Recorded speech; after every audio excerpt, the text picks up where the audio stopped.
So this is Bob Ferguson, and this is Life with Bob, and it is my huge pleasure tonight to have Reginaldo Haslett-Marroquin as my guest. He beat it out of the field. He was in the field about 15 minutes ago, and I called you and said, "Ray, I'm gonna make it." He goes, "Gotta finish work."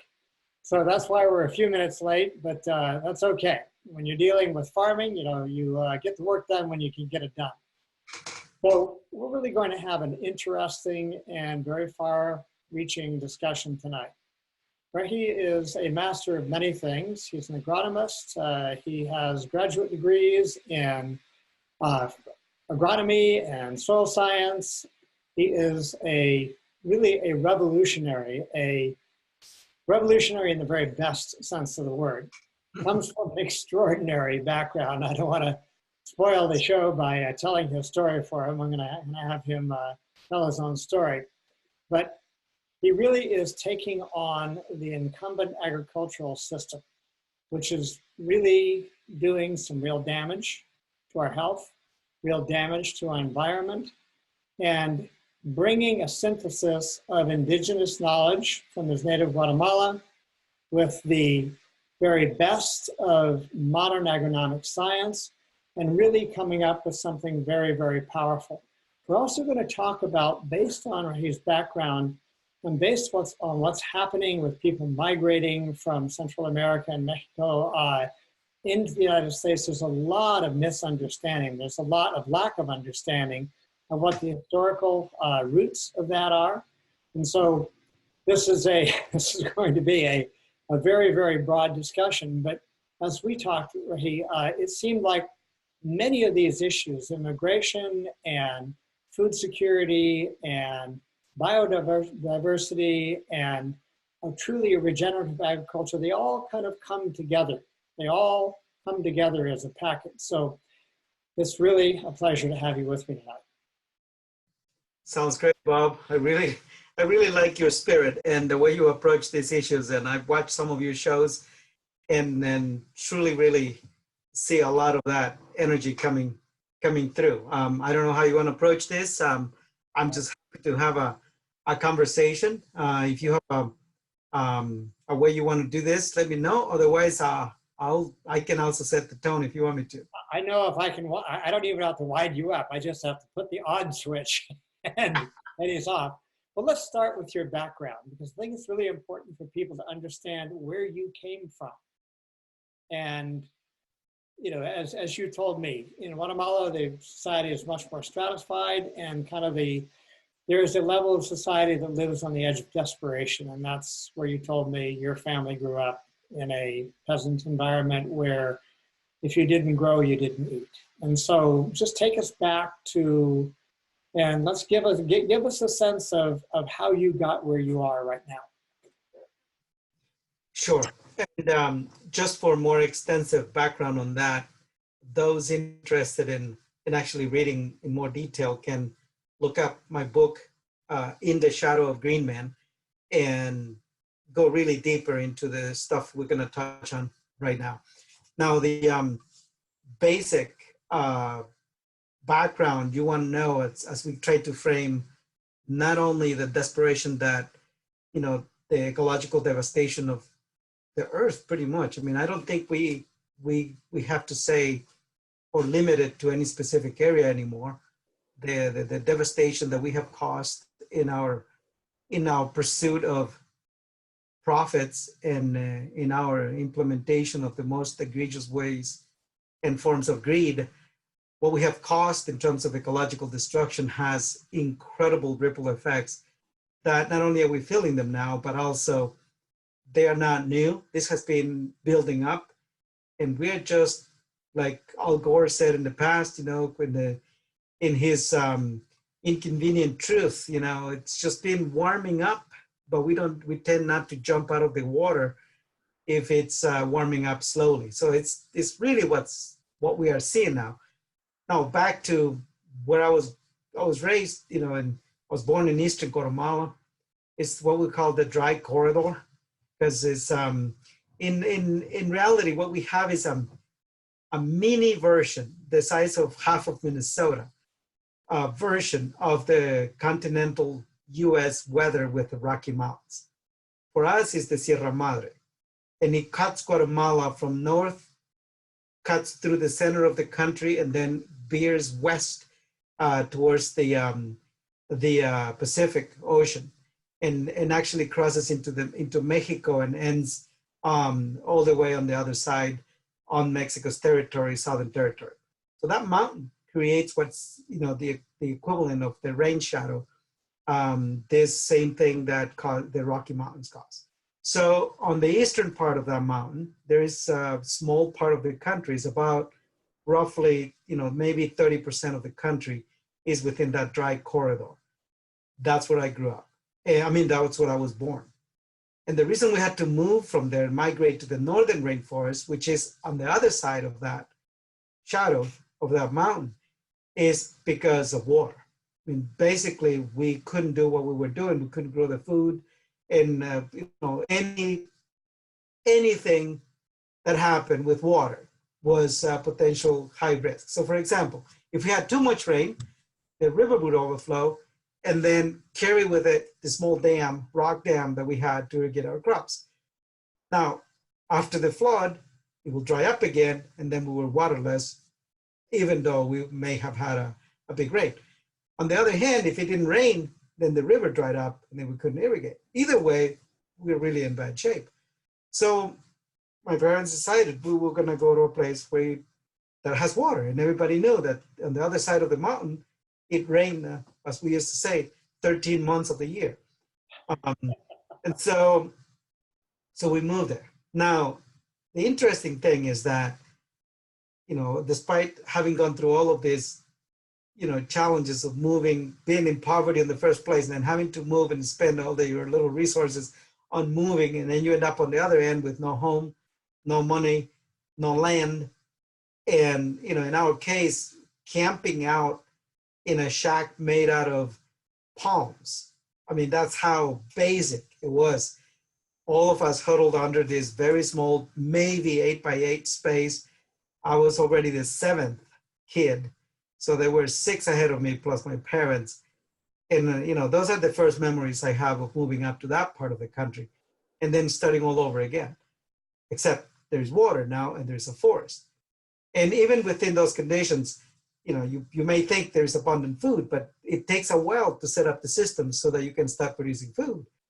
So needless to say, that was really on the edge, like you properly described it.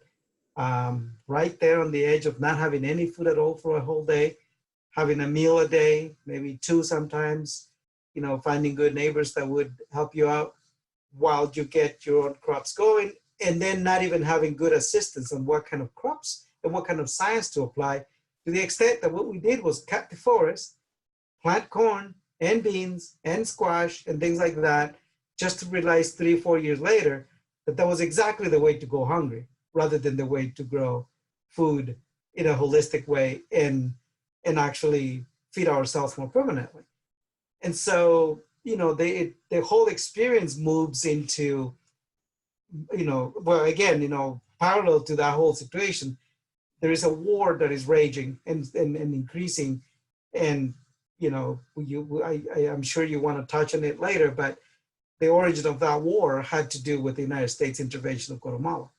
And so the overthrowing of our first democratically elected president, which then threw the country into a 36-year spin of massacres and brutal dictatorships and all of that, all supported by the United States all across those 36 years.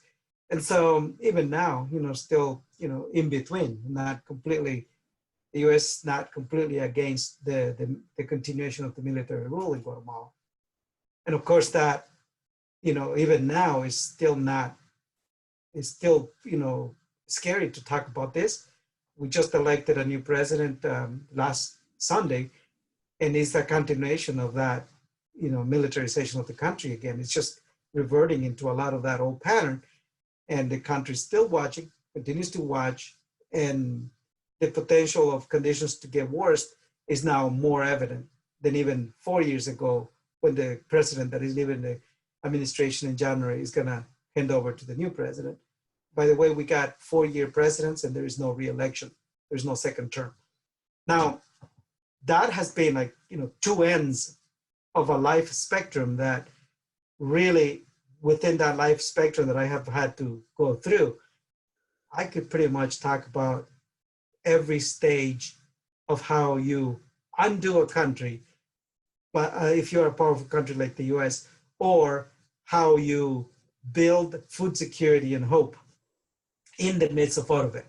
Because I have watched the US do that at the same time that we had to feed ourselves and had to relearn agronomy, even without any of the schools or any of that. That came later in my life. We relearn how nature works by observing and by learning from it. And as a result of that, being able to pull ourselves out of the edge into a more stable ground. And we did all of that through regenerative agriculture. Back then, we didn't call it regenerative. We didn't even call it anything. We just called it smart farming. And smart farming produces food. It doesn't produce commodities. And that was the foundation. Basically, because we were hungry, we were poor, we were barefoot, we didn't have roof over our heads for a lot of the time. And we really had to deal with the top priorities of survival. And luckily for us, we did it with a really solid spiritual grounding. We never blamed anybody for our condition. We just came up with the best ideas on how to overcome it.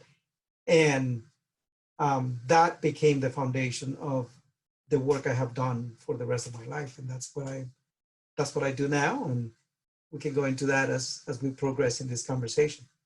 Sure. That is quite profound. And I am remembering in detail reading In the Shadow of Green Man. And it's possible in the scope of a short conversation like this to really feel the impact of the life that you live and the abject terror that particularly indigenous people lived under. And every country has elements of what it does that is less than savory. There's no country in the world that is completely free from that. Right. And at the same time, I think it's really important for those of us in the United States who are seeing phenomena happening, the large migrations of people north. And I think a lot of people don't really think through that, you're in a country and you have 1,200 miles to travel by foot for the possibility of being in a situation which is not as mortally dangerous as it may be in your home country. And these are complex issues with a lot of history and more than we can certainly deal with in this conversation. But I think it's crucially important for us in the United States, based on the history of our intervention again and again and again in neighboring countries, that we understand that we have some proactive responsibility.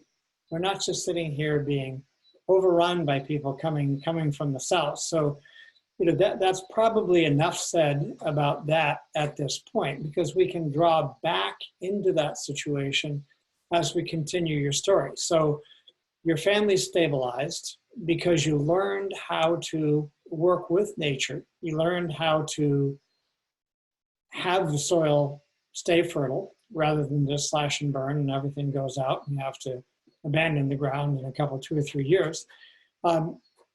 Talk to us about what happened once things got stable, and then how you managed to end up at the most elite agricultural college in Guatemala. And then how did you come to the United States? How did that whole story happen? Sure. The National Central Agriculture School is based out of about 18 kilometers south of Guatemala City. It's a 2,000 hectare, so that would be about 4,000 plus acres. Back then, I mean, they have sold a lot of those pieces. It's a national farm that is run by the Ministry of Agriculture, partially is budgeted as part of the congressional budget. And it was built in 1940, as part of I think it was in great extent a plan to structure agriculture for the long run and to create a literally an elite school that would prepare agronomists in the same way you prepare special forces for the army.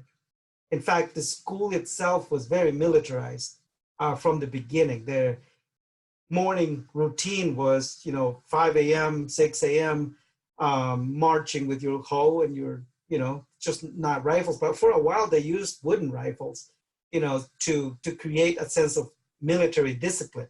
And up to the time I went there, that was still the case. The bell rang at 5 a.m. You had to be at breakfast at 6 a.m. At 6:15, you had to be in the fields. If you were 1 minute late, you were discontinued. And one of those mornings that you showed up 1 minute late would cost you 15 to 30 demerit points. And if you accumulated 100 within one trimester, you were out. Things like that. The school was known for the strict curriculum and famous for graduating the least amount of students rather than the opposite as is known here in the US. It's like, you want to go to a school that graduates the most students here. Well, everybody wanted to go to the one school that graduated the least amount, to the point that, out of 3,000 of us that applied for the scholarship, 150 scholarships were given. About 50 of those scholarships were given to rich kids who did not have to take the admission test. We used to call them parachuters because they came in when the classes started in January, but you never saw them taking the test. Then, out of the 150, 80 of us actually made it through the 3 years, day, 24/7 kind of rigor. We didn't have breaks except for the weekends, holidays, all of that. We skipped them all. Out of the 80 of us who finished, 40 of us actually graduated. The other 40 took some of them 2, 3 more tries and sometimes up to a year to finish and pass the final test. Now, that was once in the school, but to get in, you had to pass this admission test that made you sweat just the idea of having to go to the test. The first try I did was in 1983. That was when I finished high school. I mean, not high school, middle school. You applied after in this case would be 6, 11, 12, 12th grade. You had to have finished 12th grade, then you could apply, and then you could do your 3 years of actual high school equivalent to all of high school plus about a year and a half of the agronomy of university level courses. So it was a boarding school, so it was an all day deal, all the way from 5 a.m. till 11 p.m. every day. So it took me 1 year up in the highlands after having left the rainforest to go up to the highlands to study with my brother-in-law and his brother and all their friends who had already graduated from the school. And, these were Quiche Mayan folks who were extremely smart. And they came from that part of the country, which had a lot more intellectuals than our part of the country, which was more like the brute people, the monkeys, as they said, because we were from the rainforest. Literally, I grew up without books, without much access to literature of any kind. I had a few books, which I read like 20 times and memorized them up to now. I can almost remember a lot of them.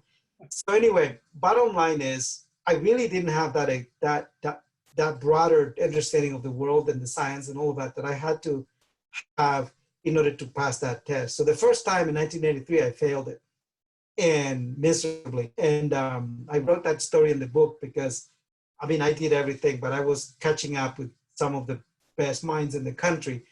On the second year, I went at it like my life depended on it, which literally did, and was able to get it.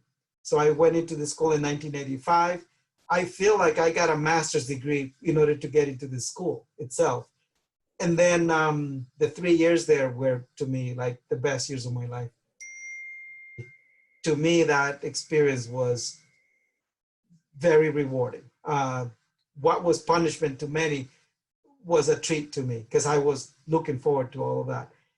And yeah, I didn't graduate to the top of my class. It was not my interest. I never excelled on on grades.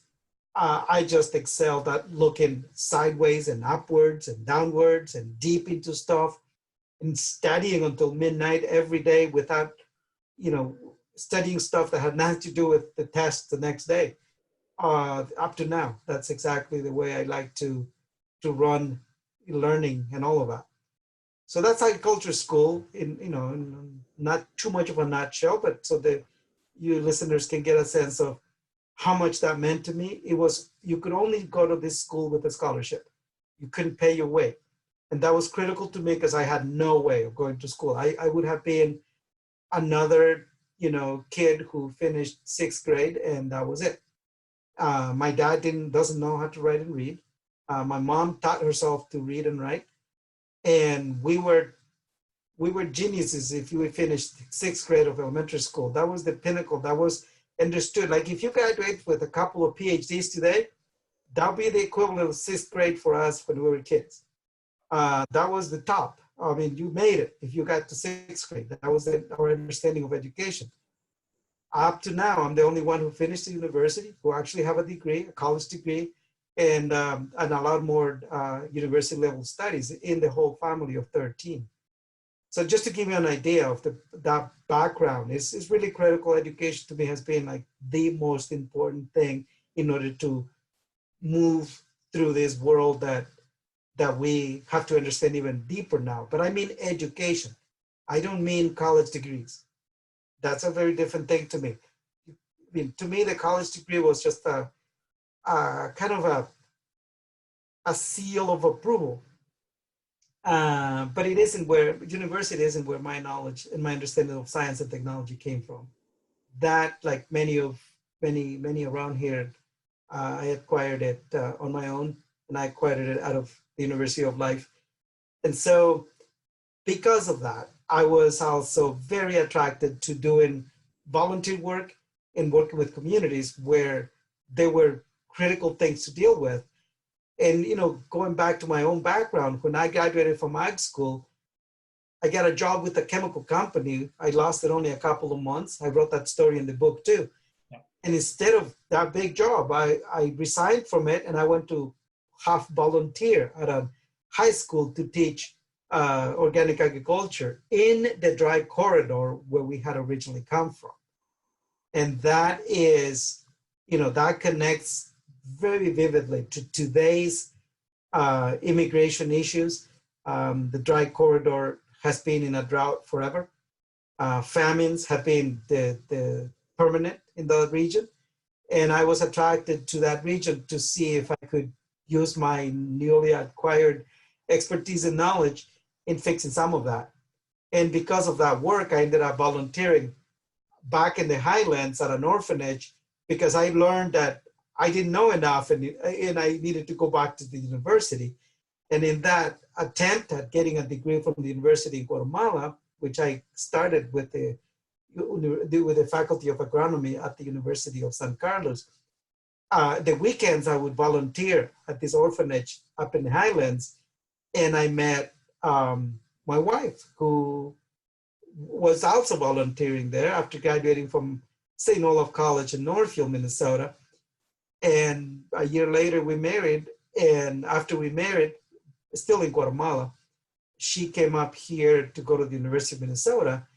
And after she was accepted at the intense 15-month master program in linguistics here, we decided that it was either I moved up here and we continued our relationship, or we probably would have to call it quits. And I'm glad we didn't, because we have had the most amazing marriage. That's so great. So that is quite a story. So you ended up in Minnesota and you started to look at the structure of agriculture, because I recall in your book, you said you got this job basically selling supplies for a chemical agriculture company, and you had a car where you had the miraculous thing that cool air would blow out of the dashboard and all that, things that you'd never experienced. But what was the genesis of the work that you're doing right now? And we'll get into that here momentarily, but what brought you, I mean, clearly your background of needing to listen to nature and understand from nature in order to survive. But let's make the bridge between that experience, your experience in, technical agronomy, to the kind of work you're doing right now. Yeah, so one thing you got to understand is that I was really taught most of the logical framework on how nature works by elders and by community members, even though they probably didn't think they were teaching me. Lately, Dr. Joseph Mercola, you probably know him of Mercola.com, he interviewed me a few years ago, and I always thought that I was the product of those native teachings. And in a way, yes, but he made me realize that there was something in my psychic that I was born to do. I was born to do this work. Because even though there were dozens of kids hanging out with me, hanging out with the same elders, when he asked me the question, how many of my contemporary, friends were doing the same work, I couldn't come up with a name, except for my brother. My 2-year brother's 2 years older than me, but that was it. There was nobody else from the village. And then he asked me from agriculture school, how many of my classmates, out of the 80 who eventually all graduated, and then the previous classes and after my class, who were doing the same work. And again, I really couldn't find many. And if I dug deeper and I realized that, many got some of the knowledge that I acquired, yet none of them were using it the way I'm using it. So I came to realize that there was something innate about this work I do. And once I realized that, is when the real wisdom of all of those years started to pour back in. And that didn't quite happen until I arrived here in Minnesota and found myself having to come up with my own identity and who I was going to be for the rest of my life. Up to that point, I was Rehi, I was a Guatemalan, I was an agronomist, and I really had a privileged position in Guatemala. I was directing a program, which in 1992, when I came here, was the second largest exporter of Guatemalan goods, and I had direct access to every embassy from foreign countries, and my passport was taken to the US Embassy by a diplomatic attaché and stamped with a 10-year multiple visa without me having even gone to the embassy at all. I never had to do any of that to get my visa. That was how privileged I was at that point. I was doing really well. So I really thought I knew what I needed, what I wanted, and I was set. And then I come here and realize there's nothing under my feet. I couldn't speak English. I didn't know how the system worked. I really didn't know peep about how to make it in this country. So there we go. We started up from the square one again. And what's the thing? What were my choices? Well, finish my relationship with my beautiful wife and go back. And I mean, I really didn't have any problem going back. I didn't come here because I was economically deprived or anything like that. But I also, because of the work I did with Native communities, which this was, again, I was working with over 3,500 indigenous folks who were the primary target of assassinations and massacres by the army. And even though we were successfully business-wise, we were still being targeted because we were working with the communists in a way. All indigenous peoples were communists just by the fact that they wore native clothes or spoke a native language or came from a native community. That was just the way the army treated everybody. And so our work, my work and my team's work was right there on that edge.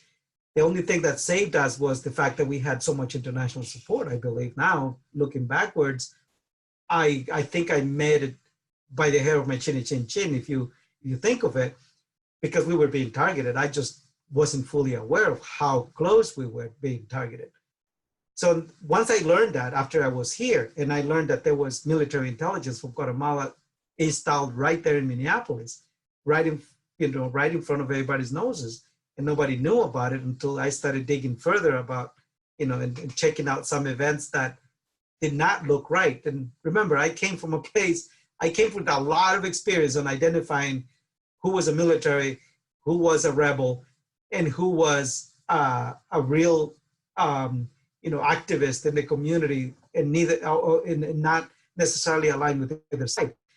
We learned to be very, very good at identifying that, and that's why we survived, because we could navigate that space. So here I come to Minneapolis with a fresh understanding of that, to find out that there is indicators that the same thing is happening here, except to a very lower extent. And what they did was they identified you, reported back to Guatemala, and then if you came back, then they targeted you.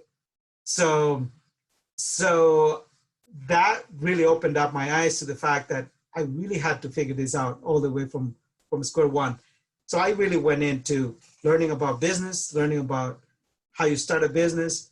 Luckily for me, the Secretary of State of Minnesota published a book every year for I don't know how long, how many decades, about how to start a business. I grabbed a copy, memorized it, and started a little business called Guatemala in Vivo, and started importing crafts and trinkets that like I used to export from Guatemala, except this time I was a buyer and distributor, and I had no clue what I was doing, except the fact that I knew people bought those things because I had exported quite a lot of them. Now competing with my own clients here in Minneapolis, which some of them were based out of Minneapolis, was a whole different game. And I didn't have the tools, the knowledge, the skills, especially the language or the understanding of the market to do that.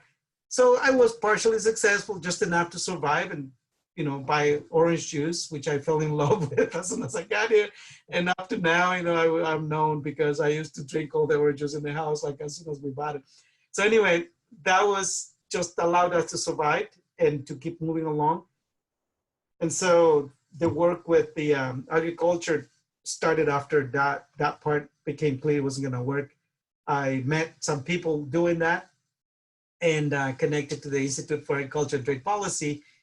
And that was in 1994, right on the tail end of the, on the heels of the 1995 Farm Bill.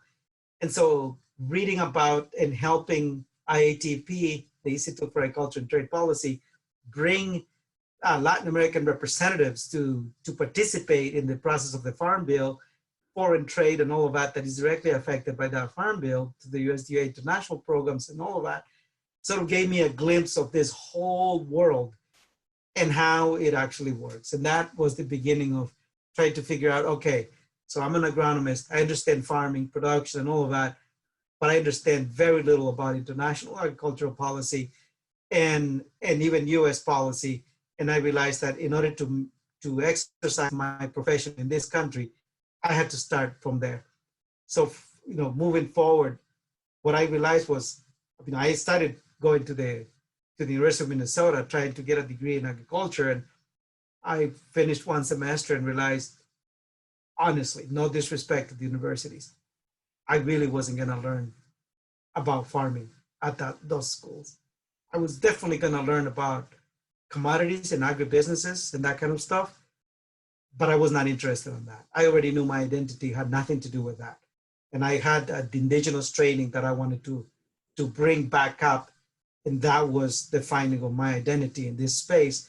And from then on, from there forward, I dedicated my time to hone in those skills, to perfect my understanding of how nature actually operates, and then to start creating a whole new theory of change in the agricultural sector, which then became the foundation later on of the work that I do now, which is fundamentally what we call regenerative agriculture, not as a name, but as a way of thinking, as an indigenous way of thinking, not about how we manipulate nature, but actually how we tap into its original, ancestral, geo-evolutionary design, which is designed to such perfection that it can feed the world, cool the planet, and give us excesses that we have not even, we can't even fathom to imagine. And so now I demonstrate that. We have demonstrated it plenty. We are outproducing almost any crop with, natural sciences, applying them to the landscape. And I'm sure you want to talk more about that in a minute, but basically what I do is in farming isn't about production. Production in farming is a misunderstanding of what our profession is. What we do is we manage energy, right? So we manage energy from unedible forms in the form of CO2 in the air, methane, all of that, to the soil, to the energy in the soil. And then we get in between that state of non-edible energy, and then we steward the process by which that energy becomes edible on the other end. Whether it's eggs, chickens, cattle, carrots, it doesn't matter. All we do, and when we do it well, all we do is steward that process.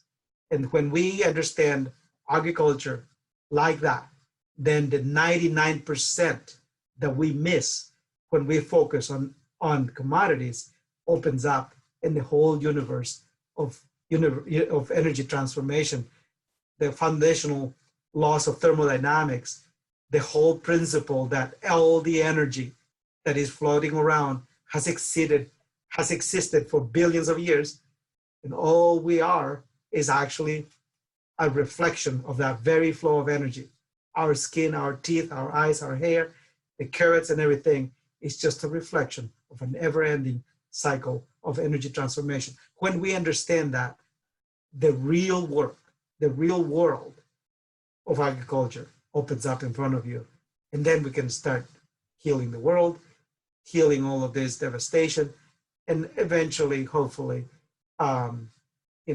keeping people where they want to be, home, rather than forcing them to migrate, because we have exterminated, really, the foundational resources that could support them and allow them to stay home. Reji, it's really, boy, this is so powerful. You just kind of sneak up on us, telling the story, and then boom, the trap closes. It's really wonderful.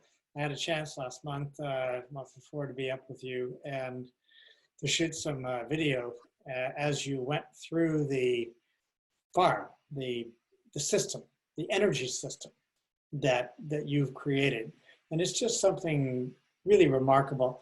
Let's talk for a moment, because I think some people who hear this are not going to be farmers. They don't think a lot about farming. Let's talk just briefly about what the dominant model of farming is.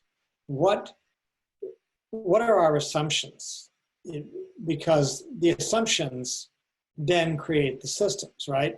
If the assumption is that nature is this thing that needs to be controlled, and we need to bend nature to our will because we know what we want, and so we utilize technologies that violate nature and ultimately, violate us by creating pollution and poor quality food and all of that. But let's talk a little bit about the incumbent system, just a little bit, and then compare and contrast what you're doing to the model, the mental model that the current agricultural system exists by.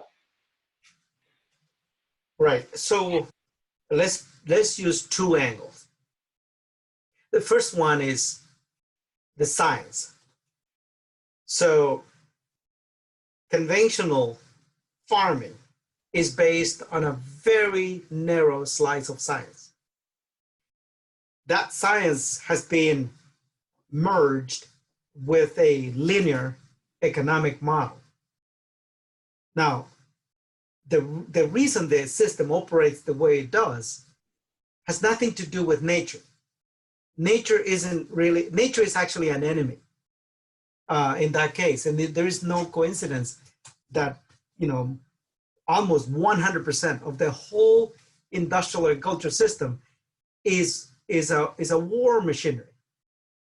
If you think of it, the three fundamental challenges pests, weeds, and nutrients, erroneously imagining that the nutrients, that putting nutrients in the soil is actually why plants grow. See, that's another scientific misunderstanding.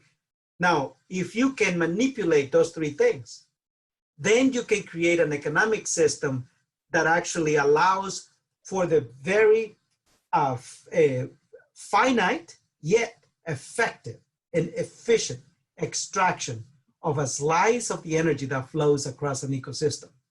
Now, why is that important to understand? Because merging those economics with that slice of science, mostly scientific processes that are very linear, input, process, output based. There is no, nature is the enemy. So the weeds are the enemy, the bugs are the enemy, the fungal population. Those are the enemies. They have to be controlled and fought and diminished so that the one piece of thing that you want to see thrive can do it, namely corn, soybeans, and so on. You get where I'm going with that. Yep. Now, once you have that linearly structured like that, then you put that process was designed to be able to extract that higher value out of a single thing. Now, you line that up with an economic system of extraction, and you get a perfect industrial equation. You have a very inefficient natural system, but you have a very efficient extracted process. Okay, so what's the result of extracting? Is that you run out. Eventually you run out. There's no other way to end that story. On the other side, you have this whole global, absolutely necessary act of eating that nobody can skip. And so now you got a process by which you can control and own that very cycle by which you can extract this energy and turn it into so-called food. Now, so-called, because it isn't really food, is what I call fill. You can fill yourself with it, but the foundation of food is nourishment. And there is no nourishment, really, that you can claim in conventional products. There is what Michael Pollan said, there's over 250,000 food items in the grocery store. Yet, you look at how many ingredients, and you're talking about a handful of ingredients, because all of them come from commodities, all of them equally deprived of nutritional value. And so even the beef that you eat today, even when beef has been grazed in their natural environment and say Western Nebraska, some of those farms are 50,000 acres in size, producing the top quality beef in the country.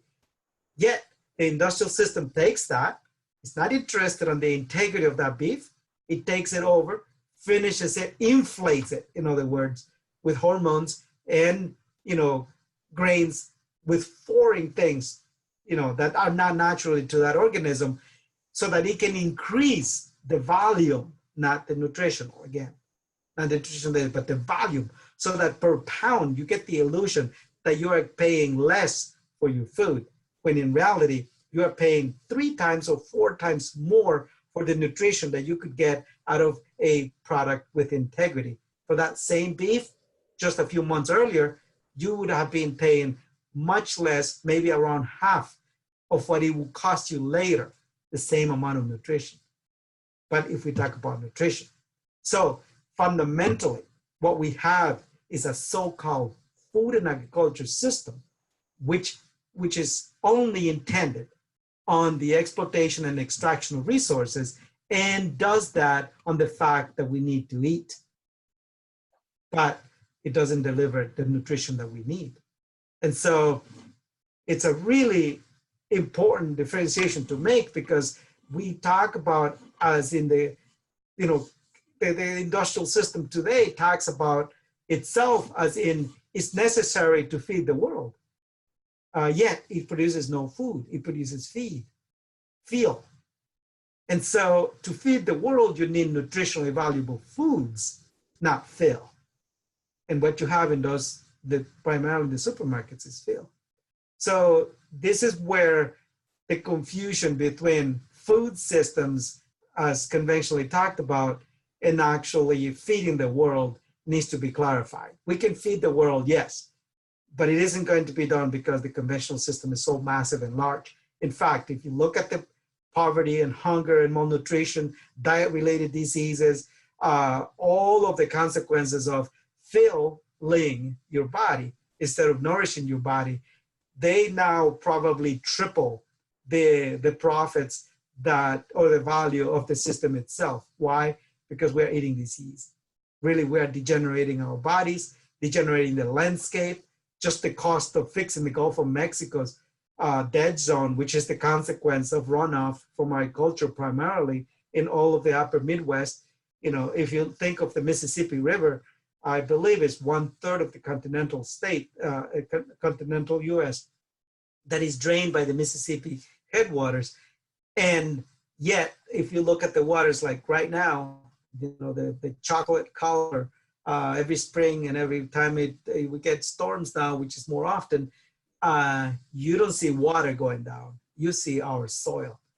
And that soil, we need it on the land to be able to nourish the world.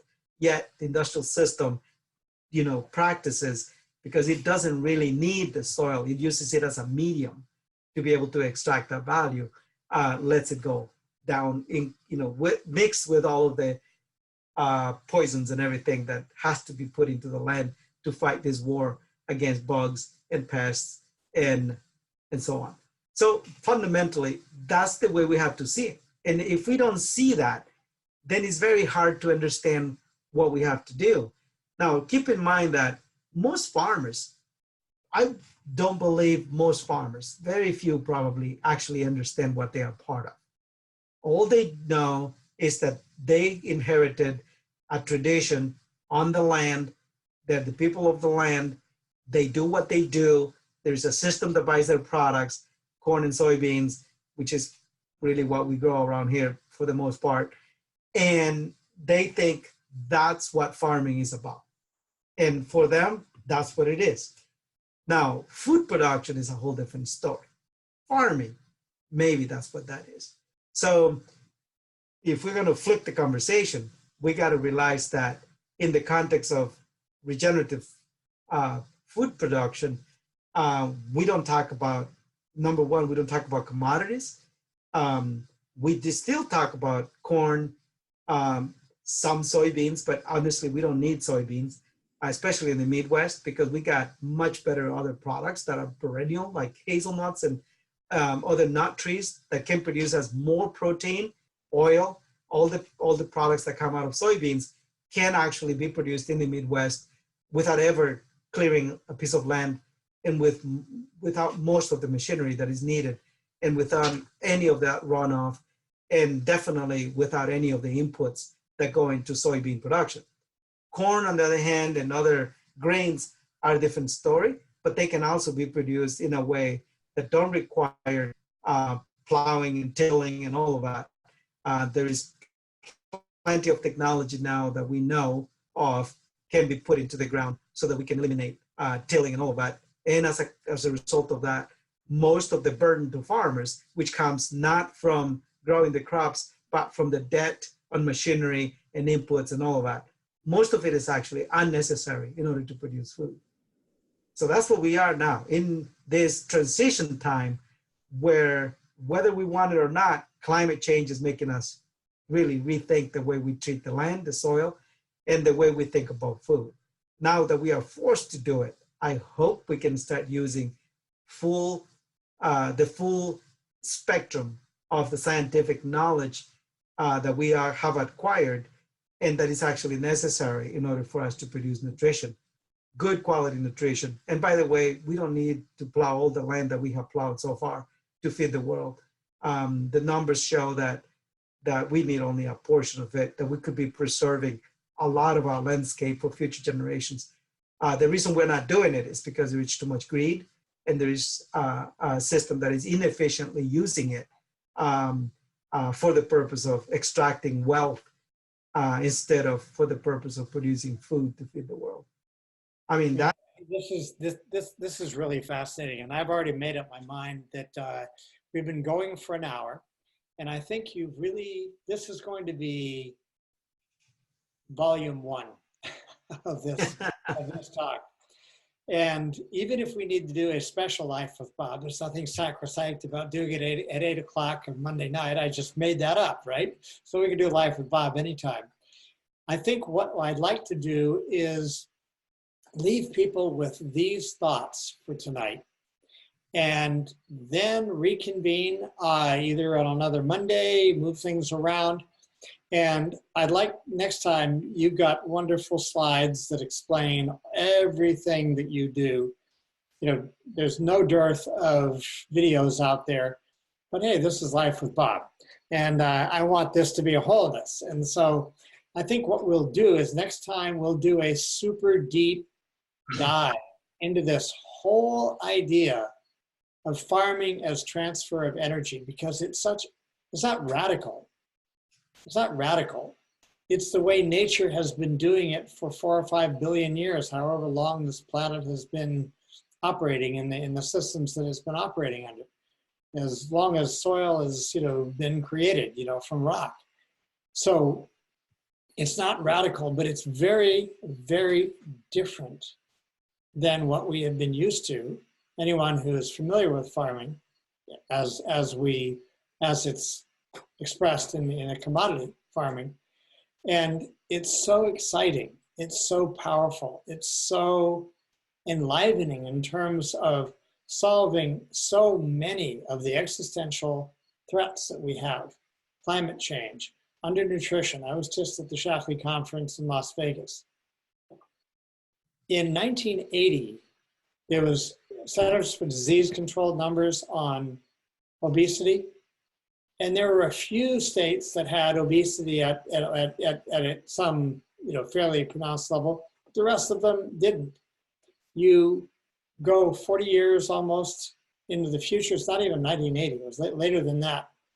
We now have 70% of the US population is overweight and 40% of them are obese. That only comes from a flawed food system. That only comes from people filling, not nourishing. And so there is no other issue, folks, that has more profound existential meaning than this. Because if we expect to survive as a species, we simply cannot fill our bodies. We have to nourish our bodies. There is not enough money in the world to run a medical system, whether it's single payer, multi-payer, or whatever like that.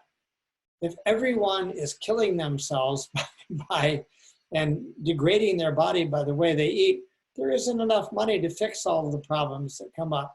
And it's so simple. It's just like it's the simplicity of fixing the farming system by simply looking at it as a continuous transfer of energy, as opposed to a mechanical, mechanistic, linear, extract, take waste, that kind of thing. So maybe one final thought from you. We'll close up for tonight and we'll figure out when round 2 happens and we'll go to it. Yes, now keep in mind that everything we talked about is absolutely 100% the source of migration around the world.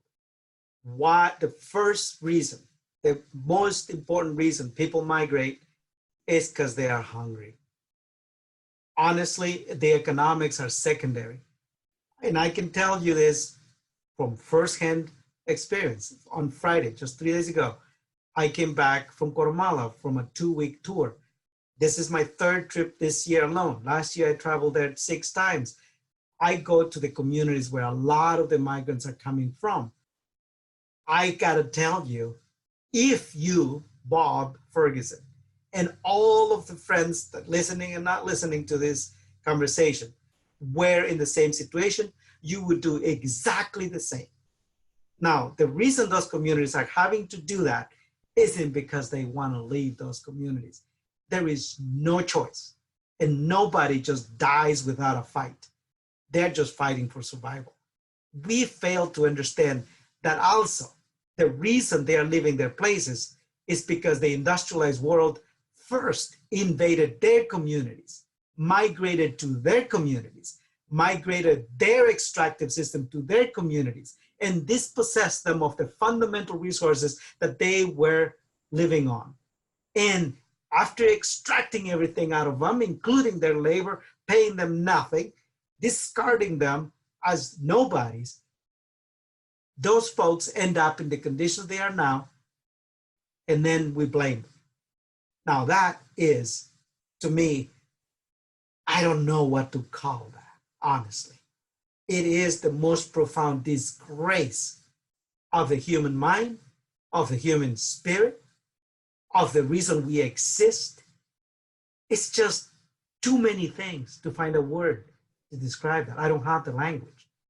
That's what we're doing. We created it. And now we are punishing the victims again and again and again. And I just sit, with those communities every time I go and visit with them, and I just want to scream, honestly. Right now, as I bring those memories back, I just want to scream at everybody here and just say, what is it going to take for the so-called developed world, intellectually enlightened world, privileged world to understand that these are not natural phenomena, that we created the conditions that now are pushing people to that edge. I've been there myself. I'm watching a lot of people there. They are not blaming anybody. They're just simply trying to survive, and they're trying to take actions that allows them to continue to live. They're not trying to migrate to the United States or to other places. They are just escaping the most brutal conditions that anybody in their position will also try to flee, guaranteed, 100%. Now, the ones that stay, a lot of them stay, and a lot of them are still trying to figure it out, and we owe it to them. In fact, we owe them so much. The world has extracted so much out of those communities that if they just paid back a slice of the wealth they have extracted from them, they will be just fine. That is the situation we are living today. That's the situation with migration. And all that we talked about has everything to do with those conditions, especially because people wait until they don't have food anymore. That's when they leave the community. Right. Boy, makes it difficult to speak after that. There is a profound shame in that I think many of us feel.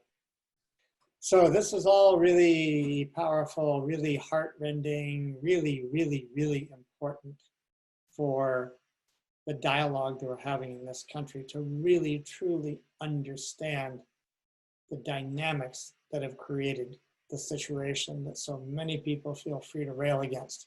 So we will finish up with that, and next time we will focus on the solution for us, the solution for them, the solution for helping people grow food and survive and thrive in their own communities, if they're allowed to do that.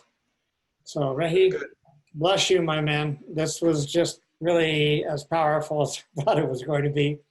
We will see you next time. I will stop the Facebook, stop live stream. So thank you all very much for joining. I will run this as a watch party, maybe right after. We'll see what happens. Otherwise, tomorrow we'll run it again. Okay, Ray, thank you very much. Thank you. Bye-bye.